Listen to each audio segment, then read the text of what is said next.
இந்த நீதிபதி நடைமுறை பெரும்பாலும் இல்லை. இந்த கட்டமைப்பு வசதியில ஒரு 20 வழக்கறிஞர் 10க்கும் மேற்பட்ட தற்காலிக பணியாளர்களை இதே திருவண்ணாமலை நியமிச்சு அந்த ஆவணங்களையும் அந்த வழக்குகளையும் இந்த உண்ணாவிரத போராட்டம் எதற்கென்று அனைத்து கட்டறிந்த வழக்கறிஞர்களும் தெரியும்.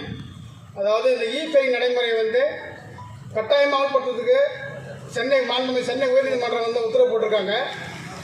இது கண்டிப்பாக நடைமுறைக்கு அதாவது தற்காலிகமாக தற்போதைய சூழ்நிலையில் நடைமுறைக்கு ஒத்துவராத சூழ்நிலை இருக்கிறது. ஏனென்றால் போதுமான கட்டமைப்பு வசதிகளும் செய்து தரப்படவில்லை. அதனால் வழக்கறிஞர்களுக்கும் வழக்கறிஞர்களுக்கும் இது மிகப்பெரிய ஒரு சவாலாக உள்ளது. ஏனென்றால் இன்று ஒரு வழக்கறிஞர் எடுத்தால், அதாவது நம்ம ஜென்ரலாக என்ன யூஸ் பண்ணுறோம், கம்ப்யூட்டர் வச்சுருக்கோம், பிரிண்ட் வச்சுக்கிறோம், ஒரு கேஸ் தயார் பண்ணுறோம், கோர்ட்டில் ஃபைல் பண்ணுறோம். இது எக்ஸ்ட்ரா ஸ்கேன் பண்ணுறதுலாம் எல்லாராலும் முடியுமான்னு சொல்ல முடியாது. சீனியர் அட்வொகேட்ஸ்லாம் அவ்வளோ வச்சுருப்பாங்க. வளர்கிற ஜூனியர் அட்வொகேட்ஸ்லாம் ரொம்ப சிரமப்படுறாங்க.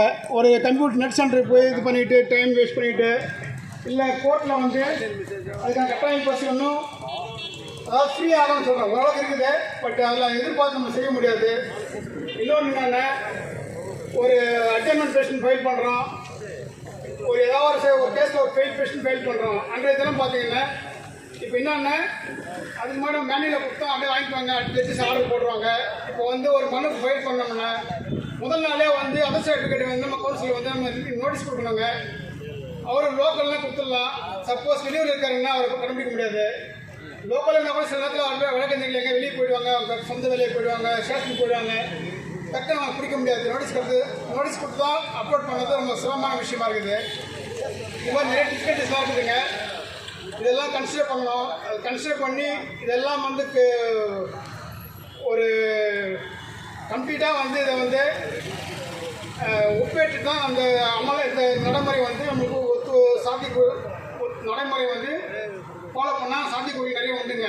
அதர்வைஸ் நம்மளுக்கு ரொம்ப டிஃபிகல்ட்டியாக இருக்குது. அதை எடுத்து தான் நம்ம இன்றைக்கி எல்லாம் உண்ணாவிரத போட இருக்கிறோம். மாநில அளவில் பண்ணிகிட்டு இருக்கோம்.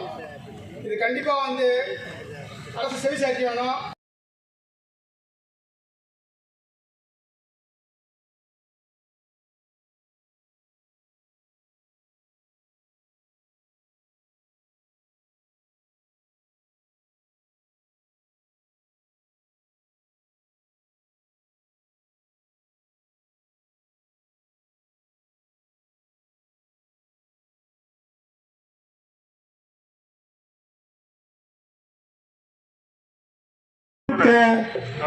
மாவட்ட நீதிமன்றங்களையும் விசாரிப்பாரு.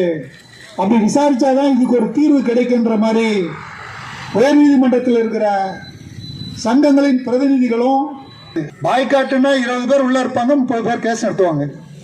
நம்ம போன்று வாழ்வாதாரம் இழந்தாலும் ரோட்ல சமரசம் இல்லாத போராடுற பண்பு உயர் நீதிமன்ற வழக்கறிஞர்களுக்கு எப்பயுமே கிடையாது.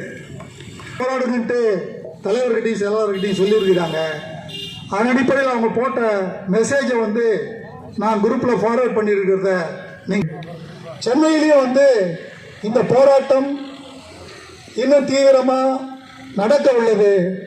இந்த வகையில் இ-ஃபைலிங் போராட்டத்தில் நாம் இன்னும் ஒரு எக்ஸ்டென்ஷனை, இன்னும் ஒரு தள்ளி வைப்பை கண்டிப்பாக வாங்க முடியும்.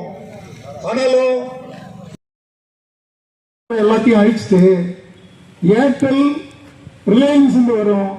இன்னும் ஏர்டெல்லையும் அழிச்சுட்டு ரிலையன்ஸ் மட்டுமே என்ற நிலை வரும்போது 3 மாதத்துக்கு நமக்கு இணையதளத்துக்கான சேவைக்கு வாங்க போற கட்டணம் 5000 10,000 இருக்க போது, இப்படி ஏற்கனவே நமக்கு இலவசமா கொடுத்து நம்மளை பழகி எல்லா துணை நிறுவனங்களையும் அழிச்சுட்டு எப்படி ஏகபோகமா ரிலையன்ஸ் தன்னுடைய மொத்த மிட்டல் உலகங்கோ இன்னைக்கு பத்திரிகை துறை எடுத்து போனா பத்திரிகை துறை முழுக்க யார் கையில் இருக்குதுன்னா அதெல்லாம் அதானி கையில் இருக்குது.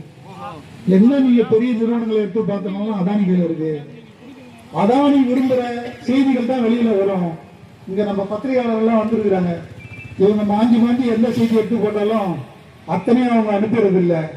அவங்களுக்கு எது ரேட்டிங்க கொடுக்குமோ இந்த கார்பரேட்டுகள் முயற்சி பண்றாங்க. நீங்க உலக நாடுகள்ல எடுத்துக்க போனீங்கன்னா முதலாளித்துவ கட்டமைப்புள்ள எல்லா நாடுகளையும் என்ன பண்றாங்கன்னா இந்த மாதிரி கார்பரேட் நிறுவனங்களுடைய ஃபோம் வழக்கறிஞர்களுடைய ஃபோம் தான் என்ன பண்ணும், ஒரு வழக்கு